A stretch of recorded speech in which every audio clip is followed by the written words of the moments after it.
Before we begin, 3 messages. Here's a riddle. How do you build native cross-platform mobile applications quickly without having to rewrite code and hire consultants at a huge cost? Titanium from Appcelerator. Called the easy button for mobile application development, it allows you to focus more on what's important, getting product out the door. Join the more than 1.5 million active developers who have created over 13,000 apps at www.appcelerator.com. So, you've taken some of the advice that has come from Untethered.tv guests, built an app, and now you're turning your attention to generating some hard-earned revenue.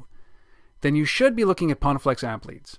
Some of your peers who are using App Leads are earning CPMs 100 times the industry average. And if you need any other reasons to start, I'll give you 2 more.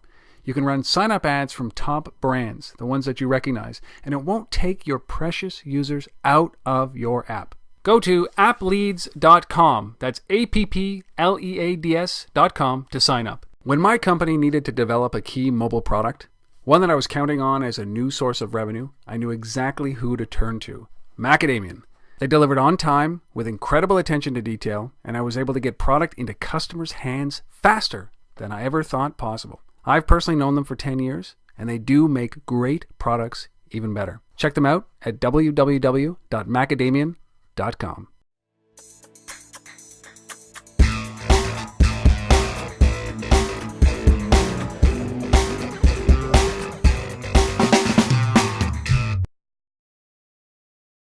Hello everybody, welcome to Untethered.tv. This is that place you come to hear casual conversations with mobile rock stars.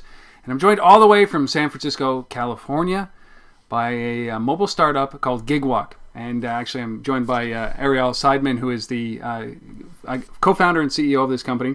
And I'm just going to describe it very quickly, and then I'm going to pass it over where we can get a deeper description. And if you think about the beauty of a mobile phone, and when you combine that with location, and you combine that, the mobile phone, location, and an ability to generate another income, as they say on their website, your iPhone is a window into a second paycheck. What does that mean? And we're going to dive into that as we start to talk about Gigwalk today. So Ariel, thank you so much for coming on and sharing your story. Really appreciate you coming and doing this. Thank you. So first off, walk us through Gigwalk. What is it? Sure. Gigwalk is pretty simple. It's a mobile workforce where on one side we have businesses coming to us looking for extra hands, feet on the street in this case. So you have mapping companies, you have technology companies, you have local companies looking for information about what's actually happening in our physical world. And then the other side we have what we refer to as Gigwalkers. These are the people who are actually going out there and doing gigs, and all they have is the Gigwalk iPhone app. They install it, they sign up, and you find little gigs around your neighborhood where you can make anywhere from as little as $3 all the way up to $90. And the idea is that as you do great work, and as your work kind of gets vouched on or endorsed by our business customers, you then earn access to higher and higher paid gigs over time.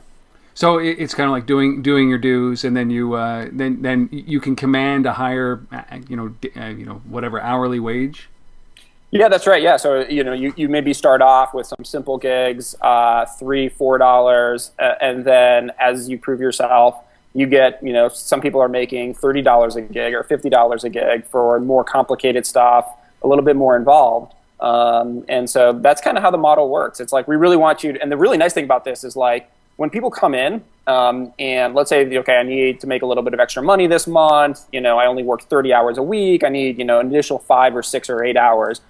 And then, okay, whatever, you go away for a couple months and then you come back. If you did a great job initially, you don't have to kind of reprove yourself. Right. And you don't have to reapply to a job, so to speak. It's like you've already paid your dues. You're back in there. You get access to the really good stuff. So, what kind of gigs, quickly, what kind of gigs are we talking about that you kind of see that are repetitive or a baseline? Sure. So mapping companies, historically, they have these trucks that they drive around from location to location, and they're trying to understand, okay, at this intersection, is there a red camera light? Is there a turn restriction to, certain times a day? This bridge, for example, how tall is this bridge? Yep. And so all these kinds of things, they've relied upon sending their own workforce and their own trucks And they said to us, you know what if I could actually pay somebody to go down there who lives in that neighborhood, photograph that intersection, tell us exactly what's happening there, and then we'll pay them a couple bucks if they do a good job. And so those seem to be, there's a lot of them. There's a lot of places in this world that need to be verified.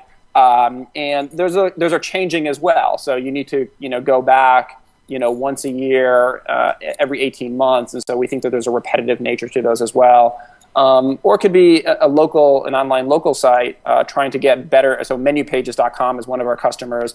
They want fresh menu information. Menu information is turning over at a pretty rapid pace. Every 5-6 months, a restaurant has a menu that gets updated, or just the business is no longer there and they need that information as well. And so Gigwalkers have gone in, captured information about the restaurant, captured information about, do they do delivery, what kind of menu do they have, and take pictures of their menu such that menu pages can properly represent that business.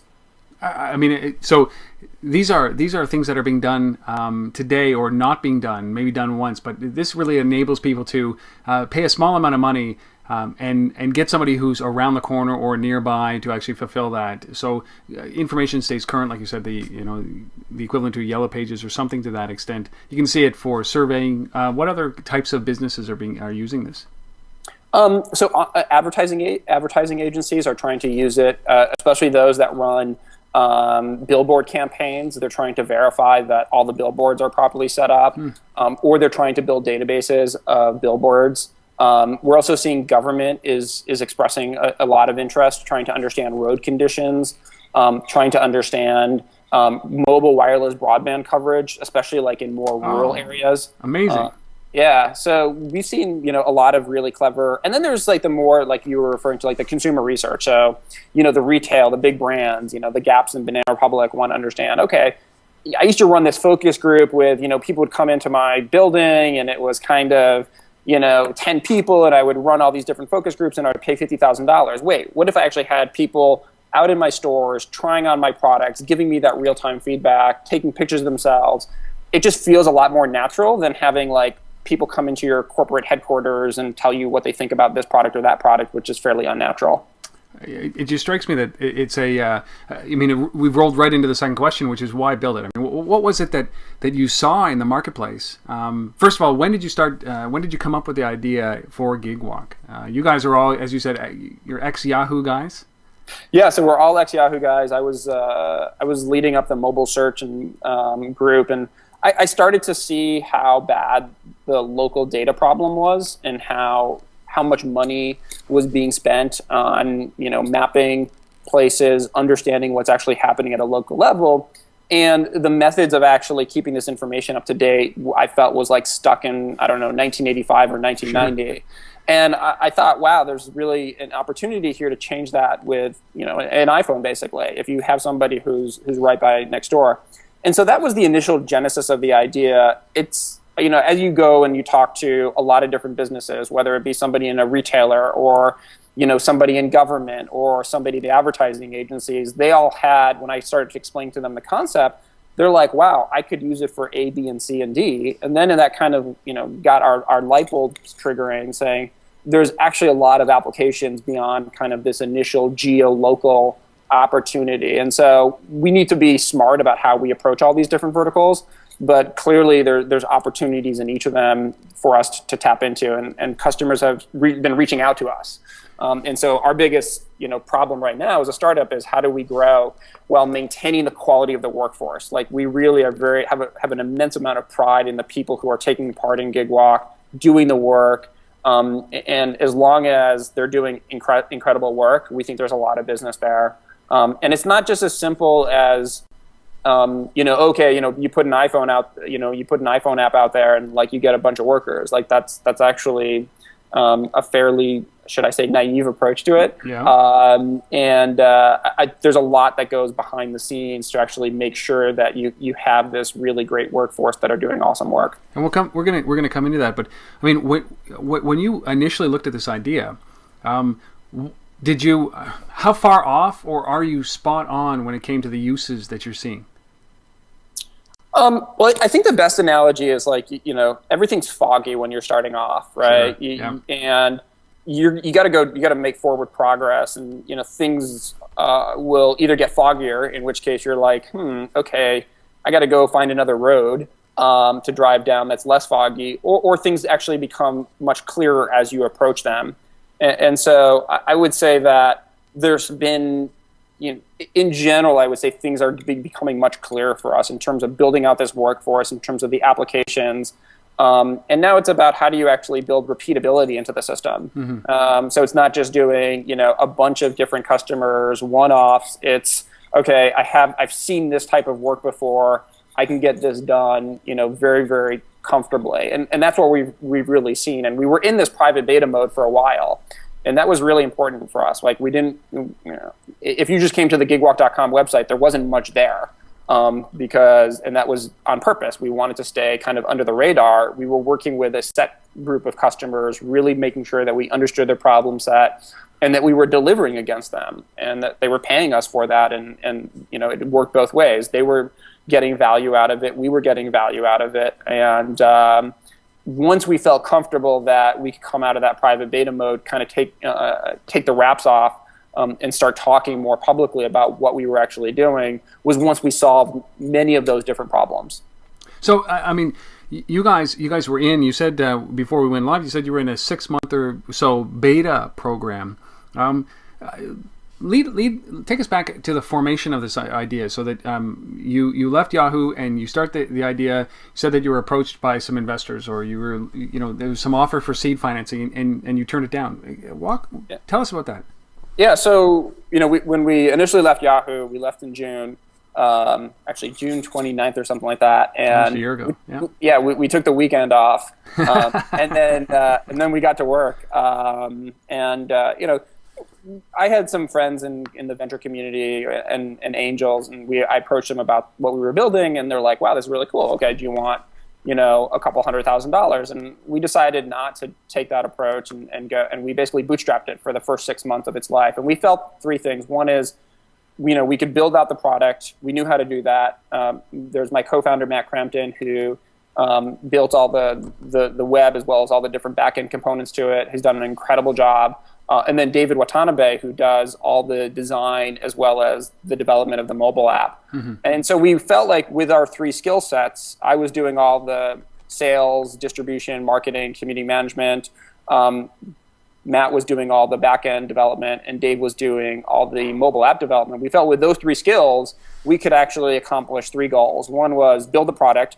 2 was actually build out the workforce, and 3 was get some customers into the product, using the product, before we actually approach the venture community. And so we accomplished those 3 things. And once we accomplished those 3 things, then we started reaching out to the venture community. And the tone and tenor of the conversation, when you have those, a product, some customers, some of the workforce, is a very different kind of conversation than just walking in with a PowerPoint presentation. How so? I think 2 things. One is they've seen, that you're really committed to it, right? It's not just like you're walking in there with a PowerPoint presentation that, you put together in a week or so. Like, you're really committed to it. You left your job. You're not working for a salary. It's like, that's a pretty high level of commitment. The second thing is that they're not only evaluating you based upon what you say in the presentation, but they're also evaluating you based upon what the product looks like, how it feels, what it does. And so when they see that, they say, okay, you know what, even if these guys, this specific problem set that they're chasing right now doesn't turn out to be interesting, that they can very quickly move and solve another problem because, look, they developed this in like 5 or 6 months. And so that just builds a lot of credibility. I mean, if I'm an investor and a bunch of people come and sit down and show me a product they've built, I'm actually evaluating them as like, okay, do they have the right design skills in-house, or are they going to have to go out and get design skills? Is the thing performing well? Okay, do they have the appropriate back-end skills? Okay, do they know how to market and position and sell this? So those are the different skill sets that you're looking for, and if you see that in the early stages, it kind of becomes evident. So, I mean, that's a great answer, obviously, and then you add that layer on top, which is traction. So finding customers, the drive to be able to find customers and get feedback, direct feedback from customers, success, activity through the service, and Yeah, you can go in there with a little bit more confidence, right? You know, and certainly there's an opportunity to turn it down at that point as well. So, you know, I don't know about you, but the best position to ever be in when you go and face an investor is the position to say no, right? Yeah, yeah. We were very fortunate. You know, we had a lot of interest from a lot of incredible investors. And so, you know, that put us in a good position to be able to kind of, you know, choose who we wanted to work with. And that's a very important, you know, you're marrying these people in a lot of ways and they're becoming part of the team. And, you know, Michael Deering, who leads the round, is an incredible investor. He invested in AdMob, Heroku, Jeff Clavier, who did Mint. And so, you know, each one of them had their own skill set, and each one of them we really got along with really, really well. So it's been, you know, a blessing in a lot of ways. So now you've gone out and funded the company, or you're in the process of getting funding? So, you know, we closed the round of funding. So we closed $1.7 million seed round in mid-December of 2010. And so, yeah, Michael Deering, Jeff Clavier, Reid Hoffman. So like some very, very, very good investors with good ideas and good feedback for us. What do you think they saw in it? Was it the fact that you turned down the funding, went out and did this on your own, got the customers, and then came back to them with something? Or was it the team, the pedigree of you guys coming from Yahoo and the experience that you had? I mean, or was it just all of that jammed together and a good idea? You should ask them that question. Fair enough. That's a good answer. That's a good answer. So I don't want to put words in their mouth in terms of what they saw. I mean, I think it was a little different. You know, I think that, you know, a lot of what you see oftentimes is, okay, I'm doing Groupon, but I'm doing Groupon for the Groupon of the Foursquare of. Yeah, exactly. So I'm doing it for this vertical or this, you know, unique use case. So that kind of thing. It's the Groupon for natural goods. I don't know. Yeah. I'm waiting for the like the Groupon for energy, like the Enron 2, right? The Enron 2. Sorry, I don't know about that. Yeah. So you know that's fairly natural, right? Groupon has been an amazing success, and Foursquare to a certain extent as well. And so I think that it was like, wow, this is pretty different. And we know that the shape of work is going to change in the future. And these guys seem to have a very interesting approach to and a strong opinions about how work is going to change in the future with, you know, 3 billion iPhones and Androids and Windows phones out there. And so that I think is kind of the larger bet that they were making, but you should ask them. Well, I definitely will. I'm going to ask you for an introduction after this. So, all right. One of the things that is always very important is that very first customer. And you took a different tack for this. You said to me at the very beginning of the before we went live, is that you didn't want Apple to promote you because you wanted to be able to build this in a way that you felt comfortable that the quality of the worker, the gig walker, was at its highest capabilities. But you still had to go out and find your very first customer. How did you do that? Yeah. So. I mean, that was just a lot of introductions. You know, I guess we started in the geo-local industry because I came from Yahoo and I had a lot of contacts in that industry. I kind of understood the problem set. And so, you know, if I had to go in and sell to, I don't know, the Gaps and Banana Republic from day one, that would be a lot harder for me. And that would be, you know, for a small company, startup phase, to sell into Banana Republic, where I don't understand that business. I've never worked in the retail space or the fashion space. And so, you know, I would say if you're an entrepreneur, find a vertical or industry where you know something about it, and so you have some unique insight to the problem space that a lot of these companies are having. So yeah, just not a shotgun approach, you know, basically be razor focused. Yeah, exactly. So I just used my own network of people. I was like, okay, I know this company probably has this set of problems. You know, I called them up and said, hey, or I got an introduction to them. I said, hey, I think, you know, what we're working on could actually be pretty interesting to you guys. And, you know, some of them would hang up and be like, nah, I don't know. Who are you guys? That kind of thing. Others would be like, oh, okay, interesting. Let's run a trial. Mm-hmm. And my whole thing was I didn't need, frankly, like for somebody to write me a $30,000 check day one. I was like, listen, like start with, you know, a couple $100s, right? And try it out, you know, with a bunch of gigs. And we only actually were open first in the LA market. So I really constrained the problem. I said, we're only in the LA market, only spend a couple $100s with us, right? And if what we're building is actually useful to you, this actually could be pretty interesting for you guys. And they were like, oh, absolutely. And so to them, it was actually like, okay. And then the other thing I said to them was, listen, if the gigs are not getting done to a quality level that you set forth, you can reject it and you don't have to pay. I'll eat the cost. And so they're like, well, okay, no risk for me, right? I get to try out a new service, very low dollar amount initially, and if it doesn't work, I don't have to pay. So I mean, go ahead. Were you disrupting another service? Was it kind of, were you reducing the price of something that they were already paying for? So that couple $100 that they may have paid for you to get this service done or test it, were they paying $1,000 or $2,000 to get that done in another way? I would say on the cost side, we were disruptive. I wouldn't say that we were half the price of alternative sources. But I'll give you an example. A lot of our customers would hire people off of Craigslist. Right. So, think through, okay, I need this done in like 5 different markets, LA, Miami, Chicago, New York, Boston, Philadelphia. All right, I got to go hire all these different people. How do I know who's good, right? How do I know that they're reliable? How do I know that they're not cheating me? All these kinds of, how do I handle all the photos and the information they're capturing? Email just kind of starts to explode after you get, to 50 locations or something like that.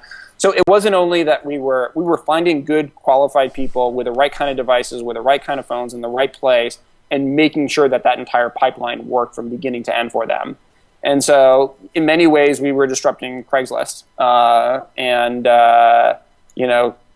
know. I kind of find it frustrating that everything in Craigslist comes with like a federal warning, like this could be a scam. Exactly. Fills you with confidence, doesn't it? Yeah, exactly. Am I just throwing my money out of the way? Out of the window. So, I mean, how is it that you guys,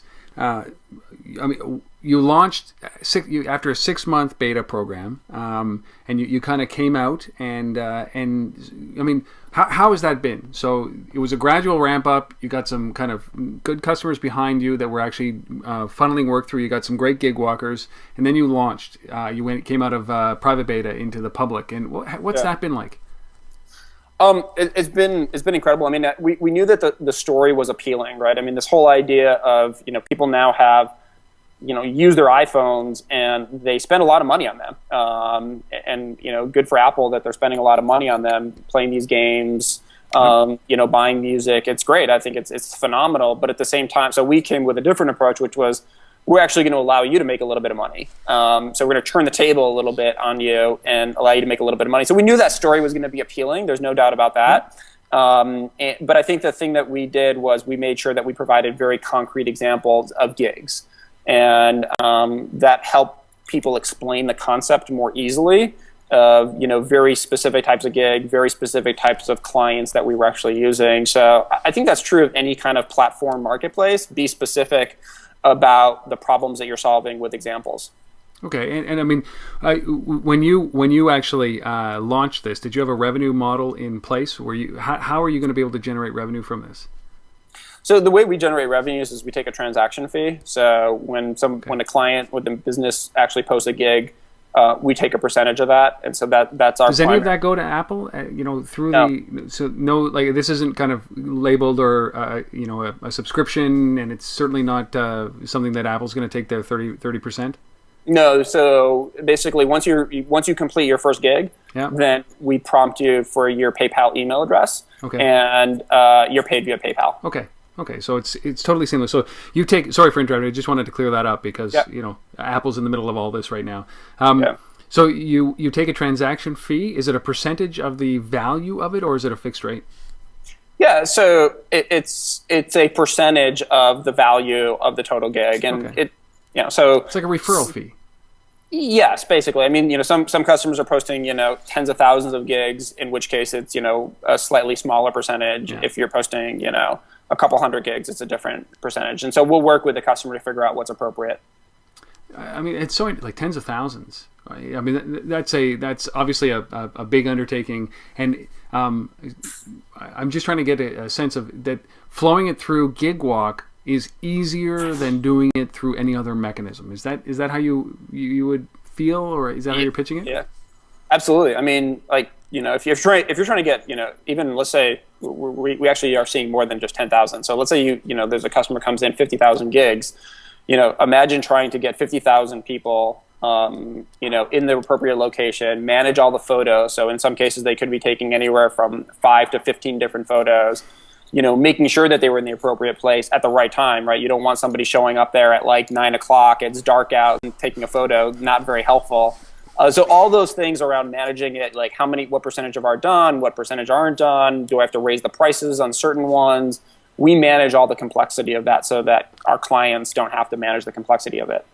So, I mean, and just to follow up on that, do you think that that Gigwalk actually kind of enables freer thinking around these things? Like they'll do, companies may do things like, check menus or check billboards more frequently, or do more jobs that they've just kind of put off because of the complexity of it. Do you think that people are going to do more of these as a result?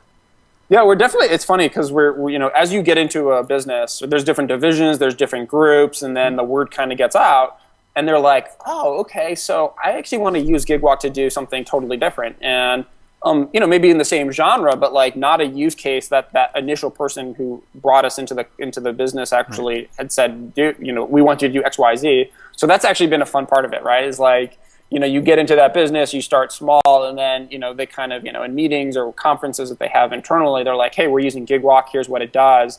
And that's how we get a lot of our business as well, is kind of, going deeper into that organization and finding other use cases that organization can definitely do. And so I think it's a mix of, there's a set, critical business functions that we're doing today that they were doing in alternative ways. Yeah. And then there's new opportunities of things that they're like, we would have never even considered doing that because either the cost was going to be too prohibitive, or it just like was too low on our priority list and there wasn't like an automated way to do that. I mean, and that's really where it starts to get interesting when you tip that scale into those, that they're starting to think of things that they never would have thought about, and it's easy, you can facilitate that easily. Then it's kind of, you've got them hooked.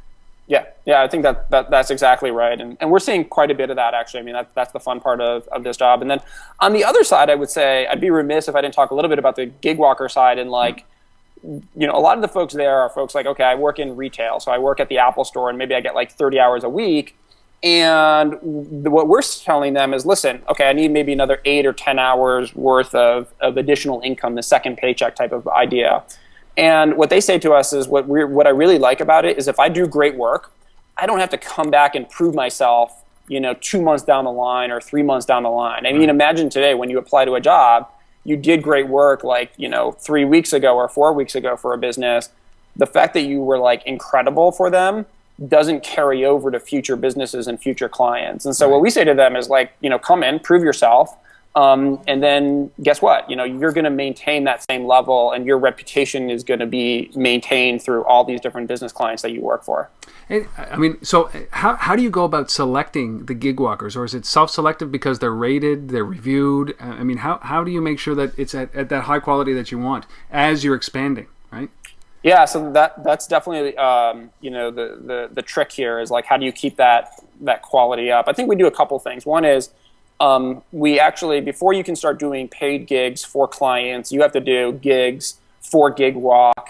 And so you have to provide you have to examples of photos, writing samples, etc. And then we start to provide access to some paid gigs, and we monitor that very carefully. And so we're looking for, okay, of your first 5 gigs, what percentage were approved, what percentage were rejected.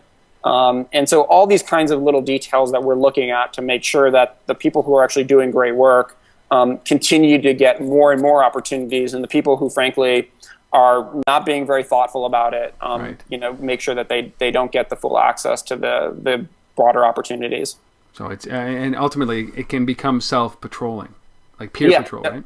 Yeah, that's right. Yeah, and some of our businesses are like, wow, like they almost like call out specific Gigwalkers and are like, these 20 people are just doing incredible, right? And give them little vouchers in a lot of ways and say, we want these people doing more and more of our gigs.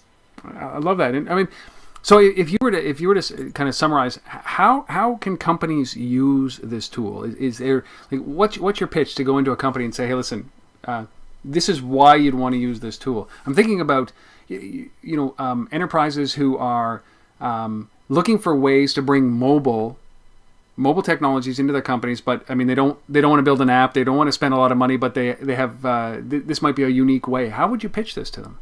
Yeah, so I would say is like any opportunity that you need to collect information from the physical world, right? You need to get a lot of people out into the streets, actually in a lot of different geographic areas. That's our bread and butter today, and we do that incredibly well. We can tell you, okay, if you need 100 locations covered in Seattle of collecting menu information, collecting geo information, understanding what's happening at these 50 retail stores. We are just come here, Gigwalk. We can provide that to you very, very quickly. The other thing is we'll get a lot of interest in terms of the campaigns are coming up in 2012 here in the U.S. Yep. And some of the campaigns are starting to think of, wow, I need people on the street canvassing and stuff like that, and how can we potentially use Gigwalk for things like that? And so those are conversations that we're having with some of those campaigns, or early conversations, as they kind of get ready for the 2012 presidential race. It's pretty amazing to think. I mean, you could do it like a flash mob. You could pay for a flash mob, right? Yeah. I'm conscientious of time here, but I do have a question that might be a little bit off, but you fit this very, very, very well. What you're doing. There was a comment that struck me that recently I saw online, and what it said was quite literally, listen, mobile is a passing phase, it's a passing fad. Mobile is basically another screen with minimalistic functionality. You get the tone of that, I think that what you're doing by enabling people to generate income based on location and enabling companies to facilitate this through a mobile device flies in the face of this. How influential do you think that mobile is is going to be kind of on the workforce and then the economy? Because that's what you're doing. You're giving people an ability to generate 10, 12, whatever, how many hours extra of income, all because they carry one of these. Yeah. How influential do you think this is going to be? I'm throwing this in. I mean, this wasn't part of the script, but I'm just interested in your perspective. So I see, down the road that there's going to be people in places as far off as, Turkey, who are going to be relying upon, Gigwalk for a significant percentage of their income. And so I think that's when we will have kind of really cracked the nut on this. And that, I think that's probably, it's not months away, but also I don't think it's 5 years away either. Right. And so, there's still a lot of things that you need to do to get to that point, but, that's incredibly interesting when somebody says, hey, I really count on Gigwalk, to provide for my family. And it's all via, finding the gigs with a device like this, managing your reputation, and then making sure that you're also getting paid for the good work that you do. And there's no reason that you need to be sitting behind a desk to do all that. Right. If you actually take a step back and you think about the workforce particularly, I happen to sit at my desk a lot. I'm sure, many other programmers and designers spend a lot of time at their desk. If you think about the vast majority of people, that's actually not the case, right? I mean, if you work in retail, you're not sitting behind a desk all day long. If you work for a bus system or a transportation system, you're not sitting behind a desk all day long. Right. And so you really need to take a broader approach and say, okay, what percentage of people are actually sitting behind a desk versus aren't? I actually don't know the numbers on this, but I wouldn't be surprised if it's half and half. Yeah, well, I mean, I look at, I totally agree with you, and I just think about the impact that you guys can make, even adding 5 hours of income to somebody's bottom line, especially after what we've just emerged from this kind of global recession. This is something of a chart or a course for new work, and it's all facilitated from the device. I think it's pretty incredible. Last question. iPhone, iOS first. Any long-term plans for multiple devices, different operating systems? Yeah, we will. We've said that we will do Android, and there's no doubt. Especially if you go international, Android becomes a must-do. Right. We just felt like we wanted to get the experience right on one device before kind of going to a lot of other devices. Seems to be a similar train of thought around startups, especially smaller companies that can't accommodate doing it all at once, and I think that's the big challenge. I will put in a plug for Windows Phone. I think they've done like an incredible job from a design perspective, and I'm actually like excited about building on that platform at some point in the future once they get to somewhere north of 50 million devices. Once they put a dent in this thing, right? Yeah, exactly. But just from a design perspective, I appreciate what they've done. I really think they've done something unique and different. I have to ask this question. It'll be the last one. I'm in Canada. Yeah. So I carry an iPhone, but our largest technology company is a company called Research in Motion, RIM, yes. BlackBerry. Yeah. Is that on the list, or is that kind of after Windows Phone? You're not going to insult me. You're not going to insult me at all. Yeah. So. And also David Watanabe, who's one of our co-founder of mine. He's actually based in Vancouver and from Canada as well. Yeah. And we won't do the BlackBerry. Actually, we won't do RIM. It'll be iPhone, Android, and maybe at some point Windows Phone. I think that's kind of what we're looking at and seeing right now. I'd ask why, but I'm pretty sure that's an entire show right there. Yeah, exactly. Especially from the development standpoint. So, how do people find out a little bit more information about you guys? Just head over to, if you have an iPhone, just pull up the App Store and search for Gigwalk. Or you can just go to gigwalk.com. You can post gigs if you're a business, or you can call us. And if you want to become a Gigwalker, we're in 10 different markets right now in the U.S. And so become a Gigwalker and happy Gigwalking. This is so great. Okay, so go to gigwalk.com. If you're if you got your iPhone, jump onto iTunes or the App Store and do a search for Gigwalk. I think this is a fascinating service. I can't wait to have you back maybe in 6 months and see how things are going and see how things have scaled. And I think that companies should just look at this as a way to bring mobile, or at least a piece of mobile in very inexpensively, get things done that you need to done, have an impact on your bottom line, and help some other people find some work. The underemployed or the people who are just walking home. Yep. I think that it's a pretty impressive technology that you built here, Ariel. So thank you so much. Appreciate it. Yeah, it was good fun, and we'll definitely look forward to coming back on the show. Well, definitely. I've been speaking with Ariel Seidman, who is the CEO and co-founder of a company called Gigwalk, based out of San Francisco. Go to gigwalk.com. You'll find tons of information. I thank you for being a part of the show, and I thank you guys for watching and listening wherever you are. We'll see you next time on Untether.tv.